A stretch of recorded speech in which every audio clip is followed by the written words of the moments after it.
Thanks for listening to the Red Treehouse, where I tell you scary stories to keep you up at night. You can follow the Red Treehouse wherever you stream podcasts. Just be sure to follow, like, and subscribe. Oh, and leave a 5-star review.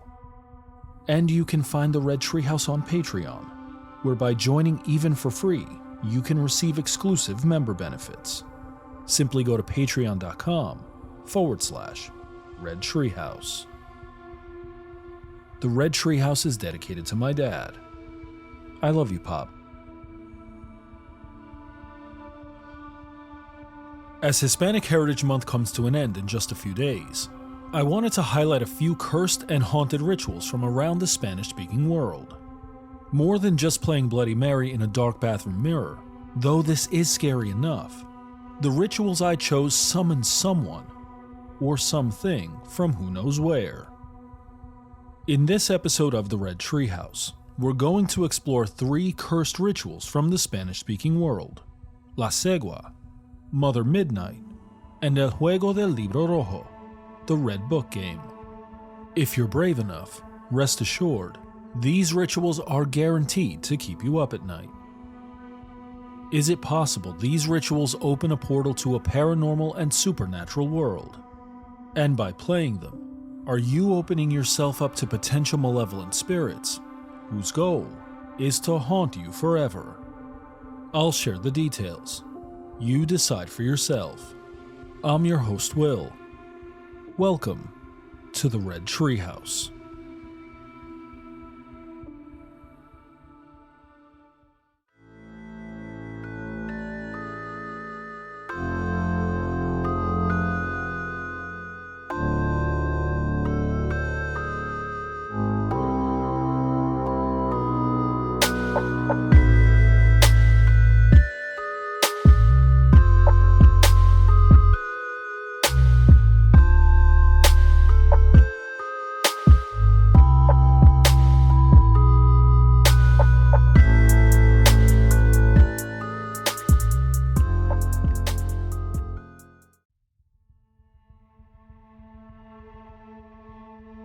La Cegua, posted by Maschine8639.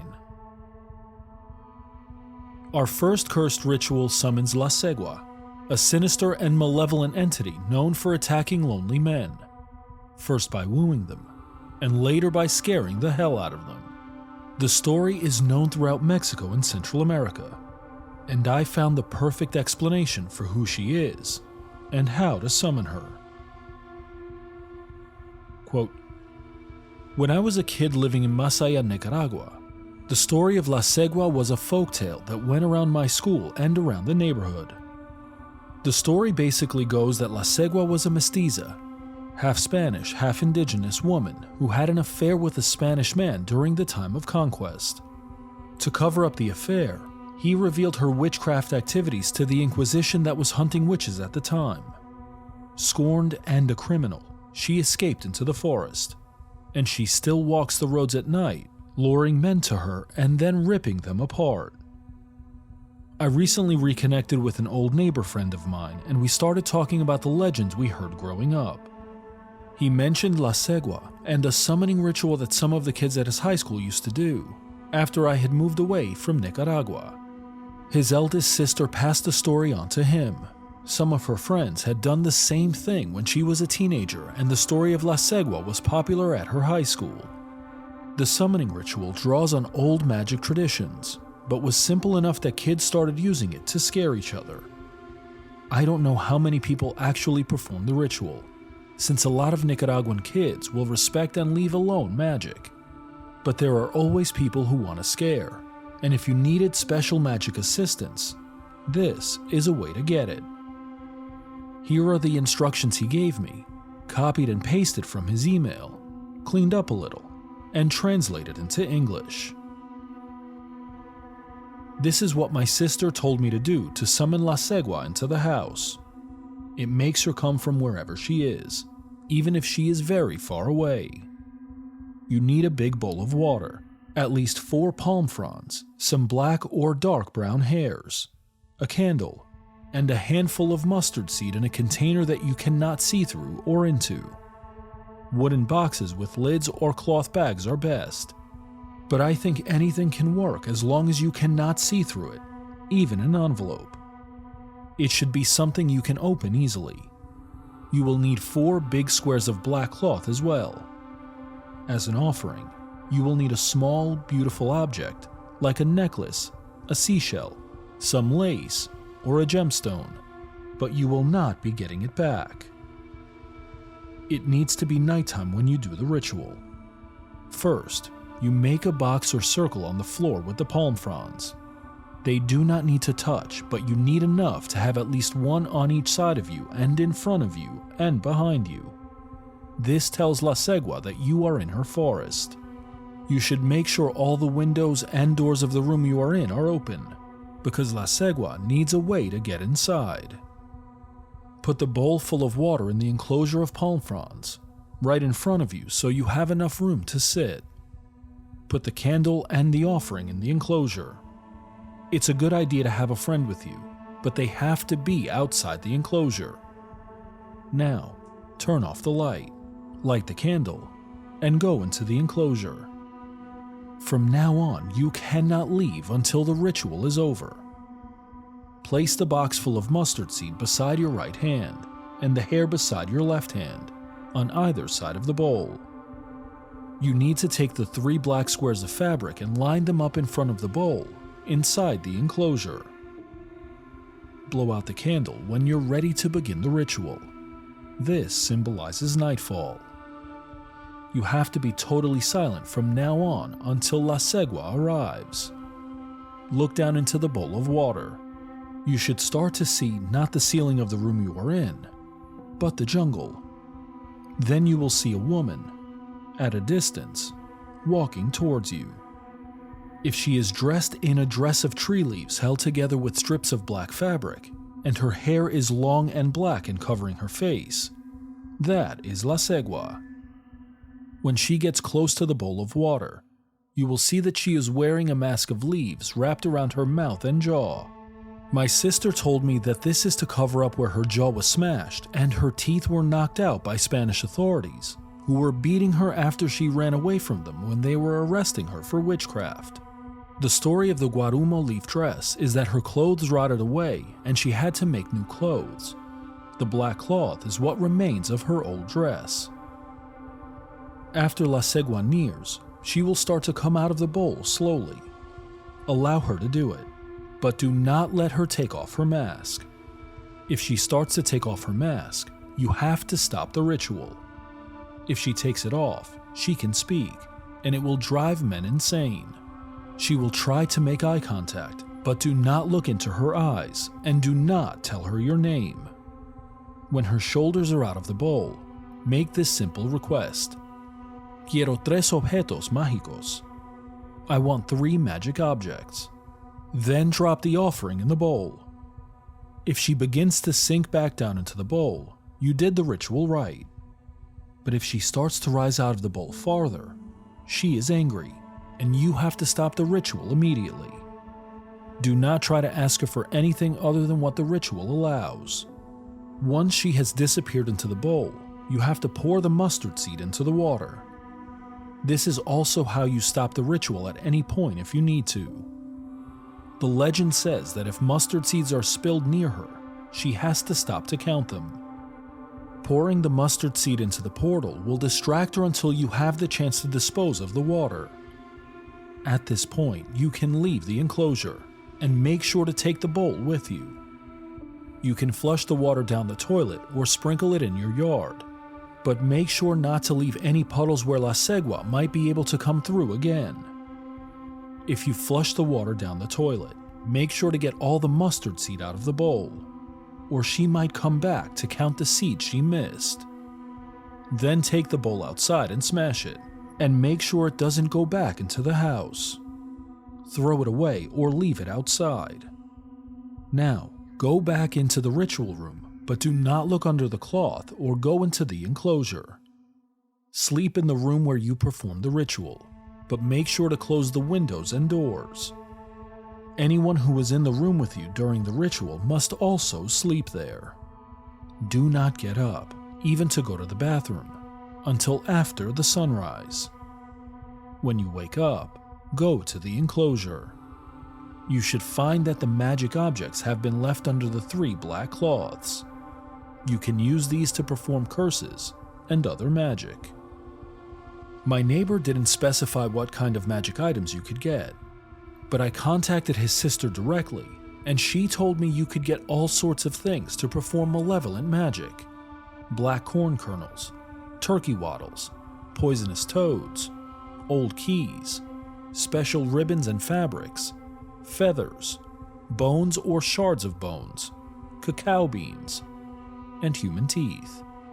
The teeth are said to be La Cegua's own, and the bones those of the men she has killed. Based on what I know about old Central American magic, you can use those items to give people boils, sores, injuries that won't heal, infections, respiratory issues, blindness, and a lot more. You can also curse their houses. La Cegua isn't a benevolent spirit, so the items you receive shouldn't be used for protective or healing magic, since the benefit of these objects is that they are already imbued with strong spiritual power. Don't use them if you don't mean it. A few important notes. The water bowl must be a material that you can shatter, so take that into account before you start the ritual. The squares of black cloth should be at least 20 centimeters by 20 centimeters. There's no exact measurement, but this is a guideline, because the ritual won't work if the cloths are too small.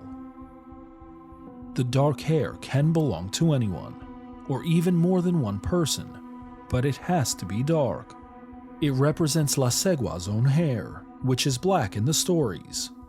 Do not use light brown hair or La Cegua won't know you are calling her. Also, do not take hair from an animal. If you do the rest of the ritual correctly, and La Cegua finds you, but realizes you are using an animal to represent her, she will be very offended. The palm fronds are supposed to represent the forest where La Cegua lives. If you do the rest of the ritual correctly, you can also use branches of trees of whatever area you live in. But be careful that you are not summoning someone else by doing so. And finally, whatever you are using to contain the mustard seed should not have a name on it, whether it is yours or someone else's. Labels are fine, company names are fine, locations are fine, but no personalization, like a box that someone gave you with your name on it. You don't want La Cegua to know who you are and come back for you." End quote.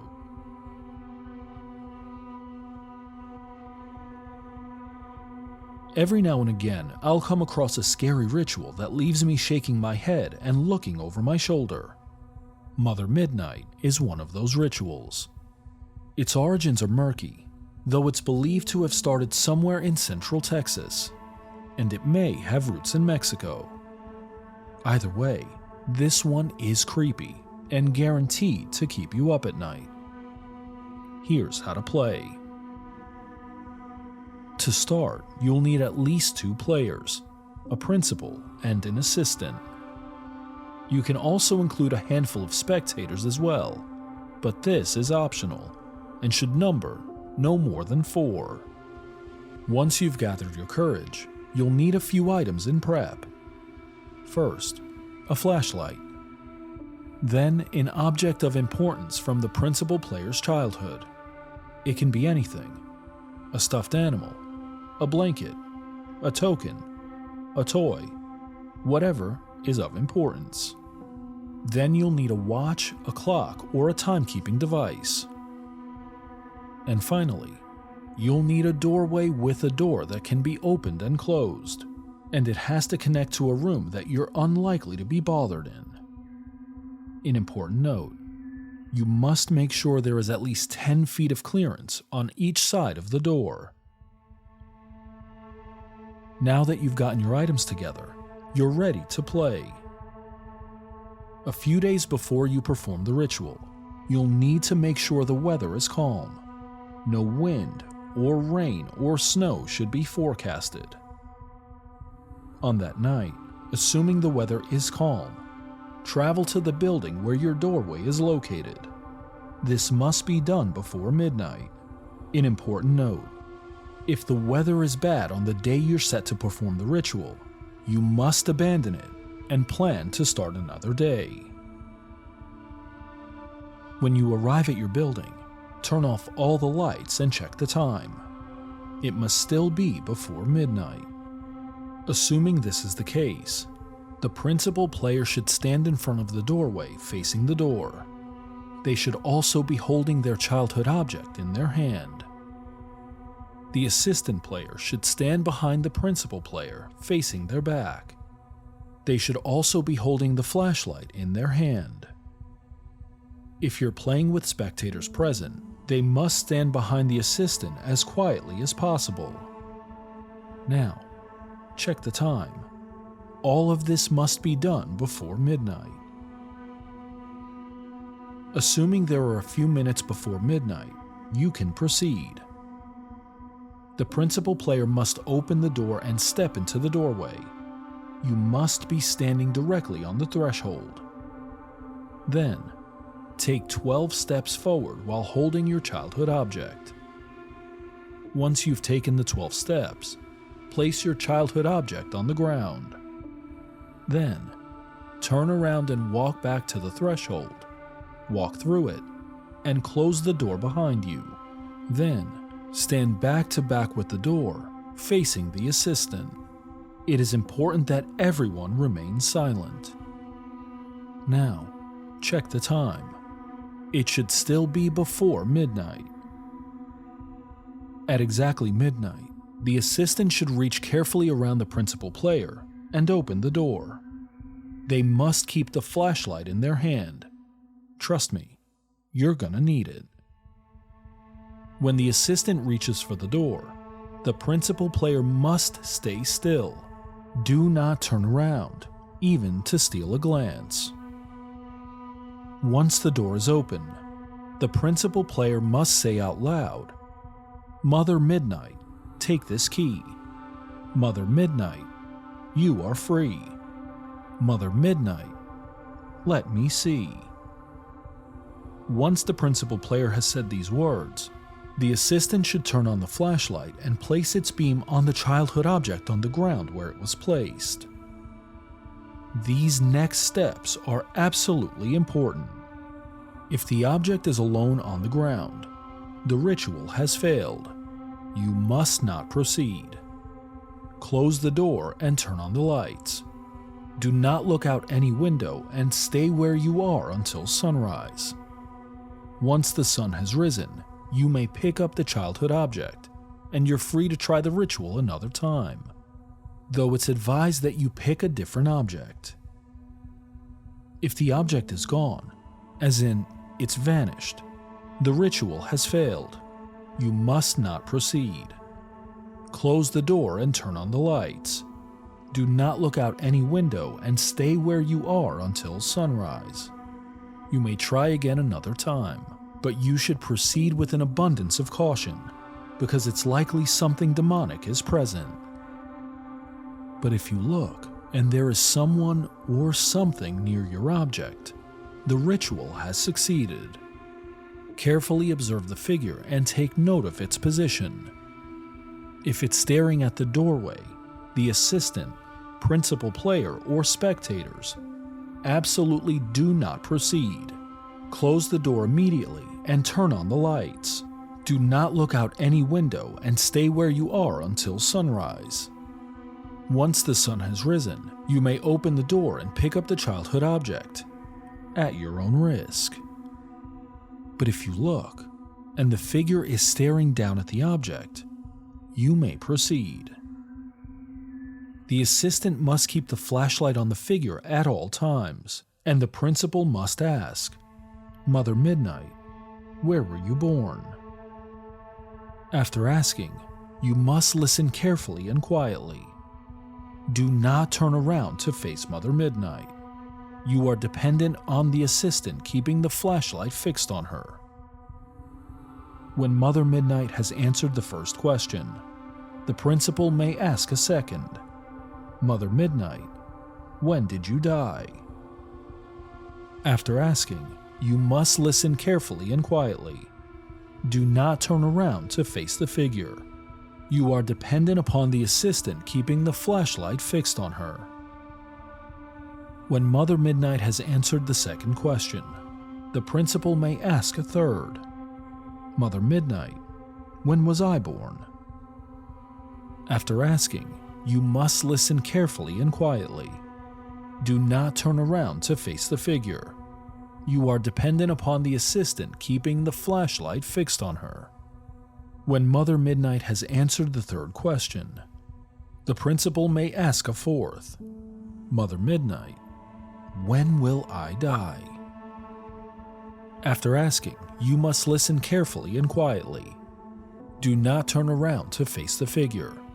You are dependent upon the assistant keeping the flashlight fixed on her. When Mother Midnight has answered the fourth question, the principal must thank her for her time and wisdom. Say out loud, Mother Midnight, I am grown. Mother Midnight, leave this home. After this, the assistant must carefully reach around the principal player and close the door. Once closed, immediately turn on the lights and remain in the building until the sun has risen. Do not look out any windows and do not open the door until the morning. Once the sun has risen, retrieve the childhood object and destroy it. An important note: it is possible that you may hear crying before Mother Midnight appears. Don't panic, it's just a sign that she's close by.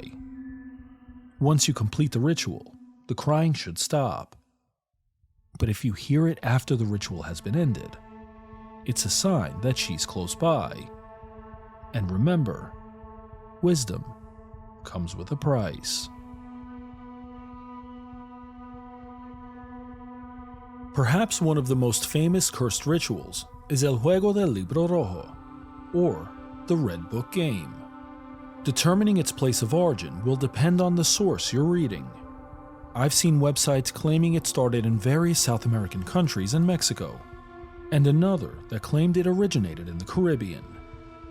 While we may not know for certain where it comes from, what we do know is that it's a divination ritual that allows players to contact something beyond our world for information and wisdom. The question is, at what cost?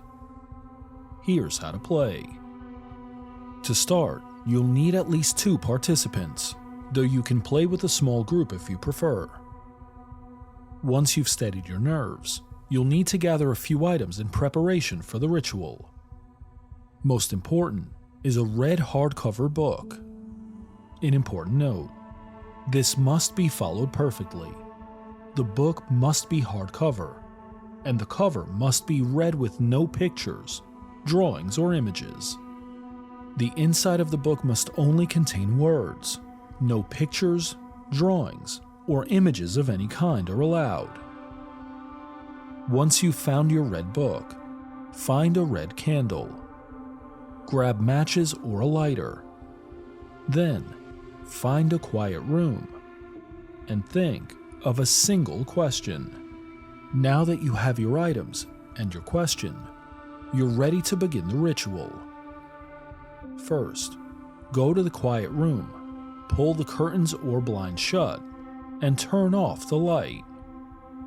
Then, sit in a circle with the other players, placing the candles in the middle of the circle, and then lighting them. Now, close your eyes and place the palm of your hand on the book cover, and ask this question out loud. Red book, may I enter your game? Keep your eyes closed and open to a random page in the book. Once you have a page, place your finger in a random spot on the page.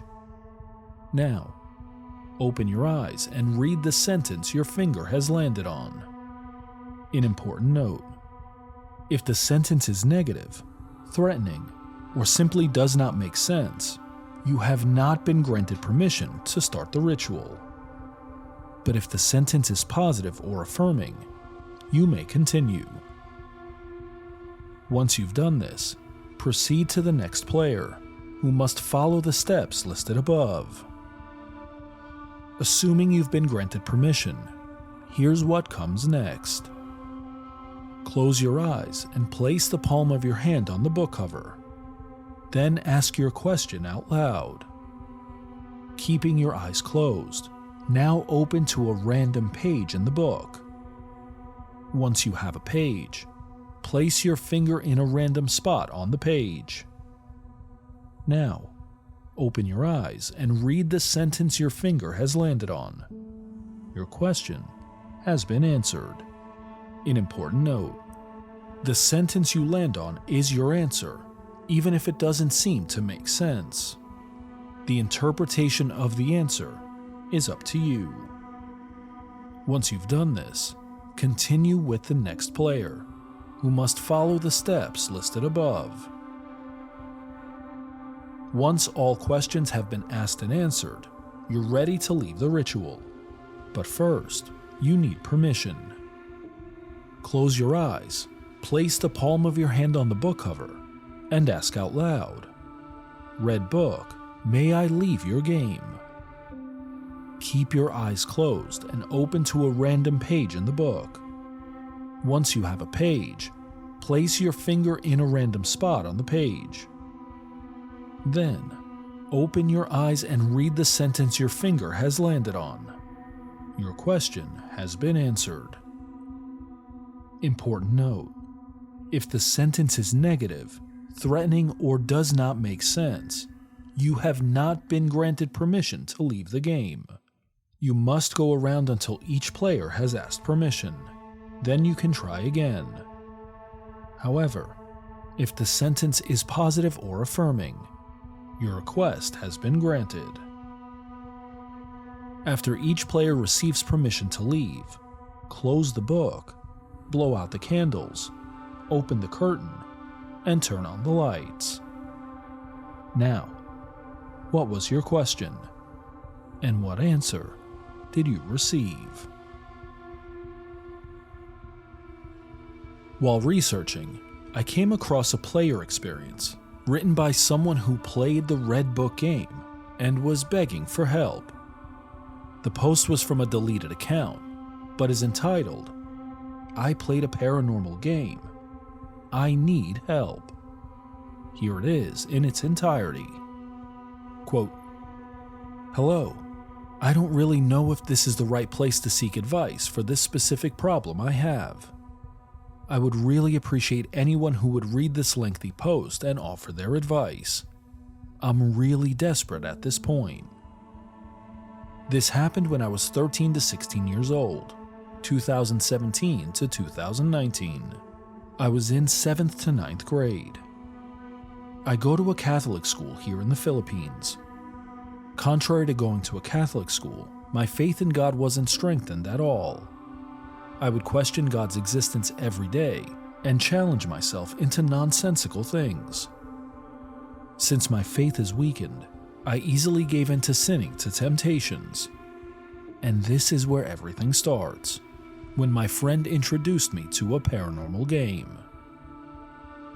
I can compare the game to the Ouija board and Spirit of the Glass.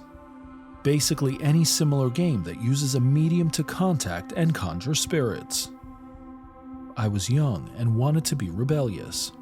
I instantly said yes, even though I vividly remember adults in my life telling me to never mess with spirits and demons. I also engaged myself in tarot, subliminals, and astrology. Those were the 3 years of my life I deeply regret. The 3 years I avoided and questioned God. Now, the three of us didn't follow the rules in the game. We played it in our well-lit classroom. We didn't light any candles. We used a book with pictures and asked questions about death. We played the game from 2017 to 2019 and convinced some of our classmates to join us. Since the game involves questions we wanted answers to, we asked about the future. And so far, it had been able to predict most of the stuff happening right now. It predicted stuff about my birthday, and even vaguely about the pandemic. We asked the book the name of the spirit we were talking to. It answered, Michael. It's also worth mentioning that in those 3 years of playing the game, I've encountered 3 paranormal experiences consecutively. It's almost as if I made myself vulnerable to evil. The first experience involved a poltergeist wherein it slammed a door shut and locked it. The second was a shadowy figure I saw at school. And the third was a spirit whispering psst in my aunt's house. We played the game back in 2019, and that was the last time we played it. I gave the book to my friend, but since then, we haven't been able to find it. Another friend of mine also played the game with another book, and she wasn't able to find it later on. This whole thing keeps me up at night. I'm living in fear and anxiety. I recently searched about the Red Book game in hopes to find anything that might reverse the effects of the book. But to my surprise, a movie came up about 3 friends, which scared me even more because we started the game in 2017 with the 3 of us as friends. The thing is, it's scarily accurate how the book's answers matched well with what's happening to us right now. I want it to stop. I want to be free from its chains. I don't want people getting involved anymore. I don't want anything that came from the book to come true anymore. I'm being tormented by this book every day, and I have no idea how to stop it. I consulted a friend of mine whom I go to for any advice regarding my faith. She advised me to pray, repent, and rebuke all evil in Jesus' name. But I feel like I should do more than that. What should I do? End quote. Which of these rituals are you courageous enough to try? As we close this episode of the Red Treehouse, we're left with these lingering questions. Is it possible these rituals open a portal to a paranormal and supernatural world? And by playing them, are you opening yourself up to potential malevolent spirits whose goal is to haunt you forever? I've shared the details. Now you decide for yourself. I'm your host, Will. Thanks for joining me in the Red Treehouse.